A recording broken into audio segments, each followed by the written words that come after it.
आप सभी बच्चों का कक्षा 9 की विज्ञान की ऑनलाइन वर्चुअल क्लास में स्वागत करते हैं। हम अपने पाठ्यक्रम में चौथा अध्याय परमाणु की संरचना पढ़ रहे हैं और इसमें हमने परमाणु की पूरी भीतरी संरचना के बारे में पढ़ लिया है। कौन कौन से मॉडल दिए गए थे परमाणु की संरचना को समझाने के लिए, थॉम्सन का मॉडल, रदरफोर्ड का मॉडल, बोर का मॉडल, और साथ ही हमने यह देखा कि परमाणु जो है वह किन छोटे छोटे अपरमाणु कणों इलेक्ट्रॉन, प्रोटॉन और न्यूट्रॉन से बना हुआ होता है। प्रोटॉन पे धन आवेश, इलेक्ट्रॉन पे ऋण आवेश और न्यूट्रॉन पे कोई आवेश नहीं, और प्रोटॉन और न्यूट्रॉन का द्रव्यमान बराबर होता है। ये सारी बातें अभी तक पढ़ी जा चुकी हैं। साथ ही बोरबरी स्कीम के तहत हमने देखा कि जो कक्षाएं होती हैं जिनमें इलेक्ट्रॉन भरे हुए होते हैं KLMN, वह जो कक्षाएँ हैं उनमें अधिकतम कितने इलेक्ट्रॉन हम किस स्कीम के तहत किस प्रकार किस नियम से भरते हैं। और फिर उसके बाद एक महत्वपूर्ण टॉपिक संयोजकता के बारे में हमने पढ़ा। संयोजकता अर्थात किसी भी परमाणु की संयोजन शक्ति। तो उसके बारे में पढ़ा कि सबसे बाहरी कक्षा जो होती है किसी भी परमाणु की, वह उसमें उपस्थित इलेक्ट्रॉनों की जो संख्या होती है वह उसकी संयोजन शक्ति या संयोजकता कहलाती है। लेकिन हमने यहाँ देखा कि अगर ज़्यादा भरी हुई कक्षा है तो उसकी संयोजकता हम 8 में से घटाकर प्राप्त करते हैं।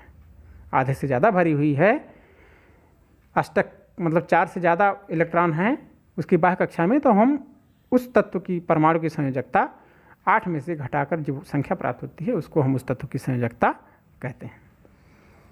आज के लेक्चर में हम देखेंगे कि परमाणु संख्या और द्रव्यमान संख्या क्या होती है, साथ ही आगे कुछ महत्वपूर्ण बातें। पहली चीज़ परमाणु संख्या, बहुत ही छोटा सा पॉइंट है, ध्यान देंगे कि परमाणु संख्या क्या होती है। किसी भी परमाणु के नाभिक में प्रोटॉन उपस्थित होते हैं, यह अभी तक हमने पढ़ लिया है। प्रोटॉन और न्यूट्रॉन किसी भी परमाणु के नाभिक में उपस्थित होते हैं। तो नाभिक में जो प्रोटॉन होते हैं, किसी भी परमाणु के नाभिक में उपस्थित जो प्रोटॉनों की संख्या होती है, मतलब परमाणु के नाभिक में जितने प्रोटॉन हैं, 1 2 3 4 5 6 7 8 9 10 कोई भी संख्या हो, परमाणु के नाभिक में उपस्थित जितनी प्रोटॉनों की संख्या होती है वह उस तत्व की या उस परमाणु की परमाणु संख्या कहलाती है। परमाणु के नाभिक में उपस्थित प्रोटॉनों की संख्या ही किसी भी परमाणु की परमाणु संख्या कहलाती है, और इसे प्रदर्शित करते हैं हम Z से, अंग्रेजी के अक्षर Z से इसे दर्शाया जाता है। किसी तत्व के सभी अणुओं की जो परमाणु संख्या होती है वह समान होती है। वास्तव में तत्वों को उनके परमाणु में विद्यमान प्रोटॉनों की संख्या से परिभाषित किया जाता है। हमने आगे पढ़ेंगे आप आवर्त सारणी के बारे में, तो वहाँ पे इसका महत्व समझेंगे कि वास्तव में जो तत्व होते हैं उनके परमाणु में विद्यमान प्रोटॉनों की संख्या से उन्हें परिभाषित किया जाता है। हाइड्रोजन के लिए Z बराबर 1 होता है, क्योंकि हाइड्रोजन के परमाणु के नाभिक में केवल एक मात्र प्रोटॉन होता है। इसी तरह कार्बन के लिए Z 6 होता है, क्योंकि इसके परमाणु के नाभिक में उपस्थित प्रोटॉनों की संख्या जो है वह 6 होती है।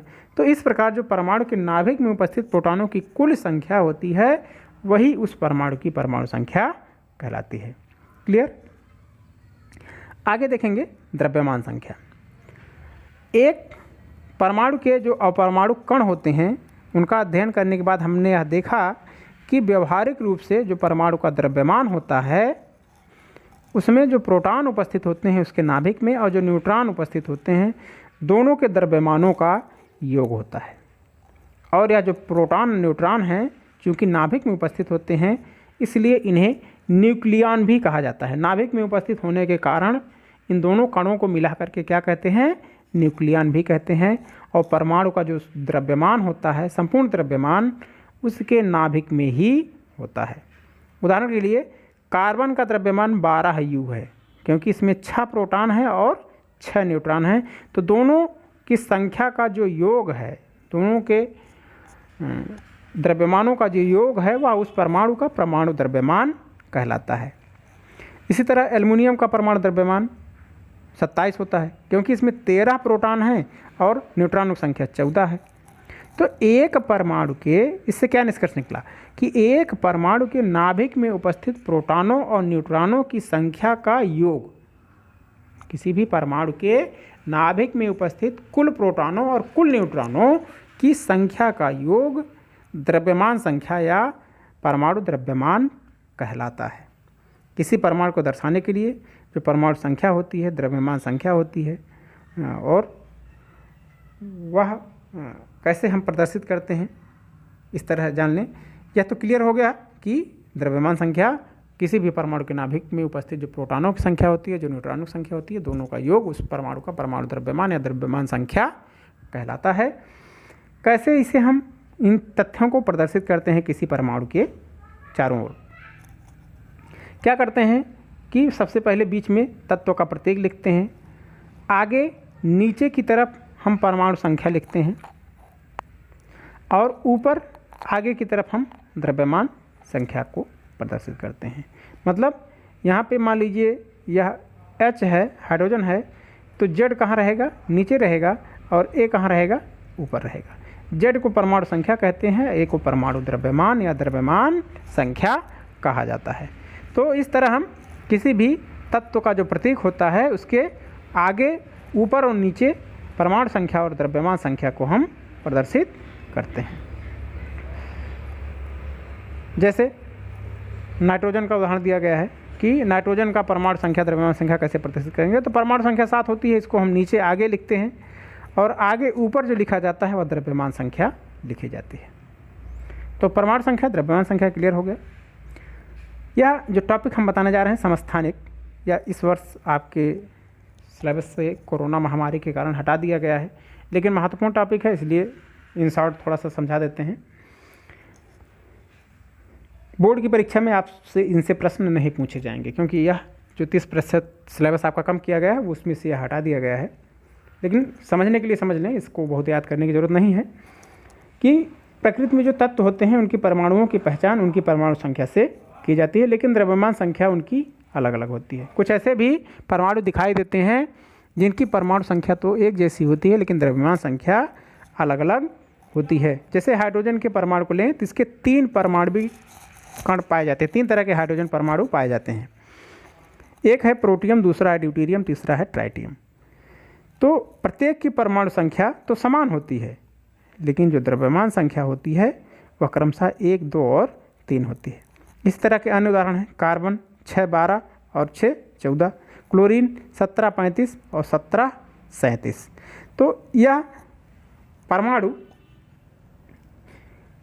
यह हमें इनसे प्रदर्शित हो रहा है कि इनकी परमाणु संख्या तो बराबर है, लेकिन द्रव्यमान संख्या भिन्न भिन्न हम देख रहे हैं। इन उदाहरणों के आधार पे हम कह सकते हैं कि परिभाषा दे सकते हैं समस्थानिक की, एक ही तत्व के परमाणु जिनकी परमाणु संख्या समान होती है लेकिन द्रव्यमान संख्या भिन्न होती है, उन्हें हम समस्थानिक कहते हैं। इस तरह हम कह सकते हैं कि हाइड्रोजन में परमाणु के 3 समस्थानिक होते हैं, प्रोटियम, ड्यूटेरियम और ट्राइटियम। बहुत से तत्वों में समस्थानिक का मिश्रण भी होता है। सभी तरह के परमाणु सभी तरह के समस्थानिकों से मिलकर बना हुआ होता है वह तत्व। किसी तत्व का प्रत्येक समस्थानिक शुद्ध पदार्थ होता है। समस्थानिकों के रासायनिक गुण समान लेकिन भौतिक गुण भिन्न भिन्न होते हैं। रासायनिक गुण तो समान होते हैं, लेकिन भौतिक गुण भिन्न भिन्न होते हैं।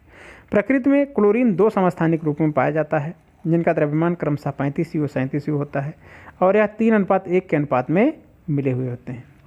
अब यह प्रश्न उठता है कि किसी द्रव्यमान का क्लोरीन परमाणु का द्रव्यमान मानना चाहिए, या किस द्रव्यमान को क्लोरीन का परमाणु द्रव्यमान माने, 35 को कि 37 को। तो क्या करते हैं, इसका सोल्यूशन क्या है कि क्लोरीन का जो औसत परमाणु द्रव्यमान होगा वह उसका परमाणु द्रव्यमान मान लिया जाएगा। 35 देख लेते हैं और 37 देख लेते हैं, दोनों का औसत निकाल लेते हैं, वह निकलता है 35.5 U।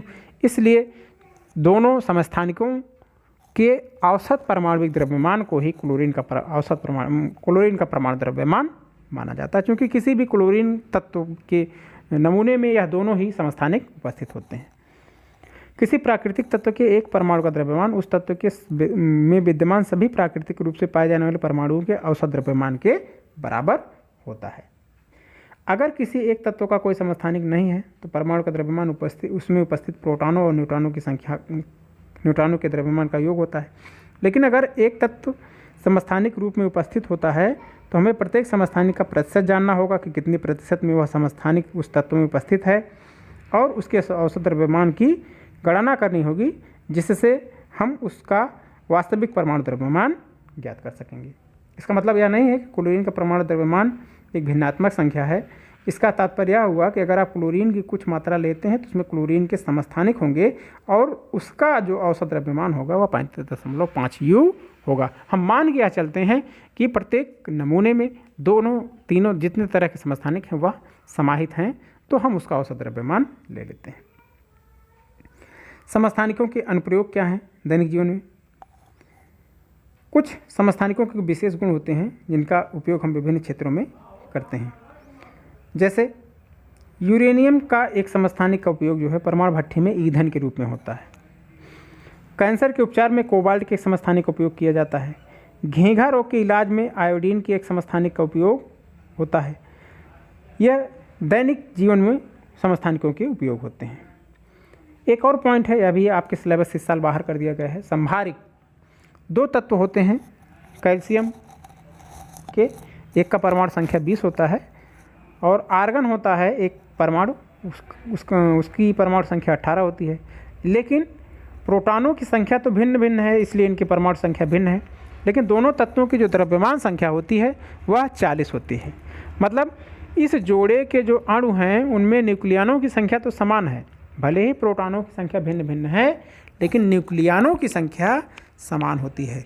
तो अलग अलग परमाणु संख्या वाले तत्वों को जिनकी द्रव्यमान संख्या समान होती है, अलग अलग परमाणु संख्या वाले तत्व जिनकी द्रव्यमान संख्या समान होती है, उन्हें हम संभारिक के नाम से जानते हैं।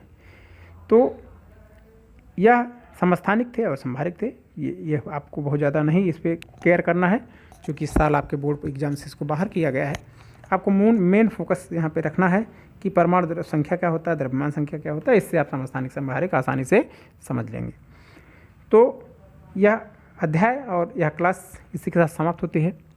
अब हम आपसे इस पूरे अध्याय के रिवीजन के साथ मिलेंगे। हो सकता है कहीं कोई पॉइंट आपसे मिस हुआ हो तो उसका पुनः रिवीजन किया जाएगा पूरे अध्याय का, और इससे सारी चीज़ें क्लियर हो जाएंगी।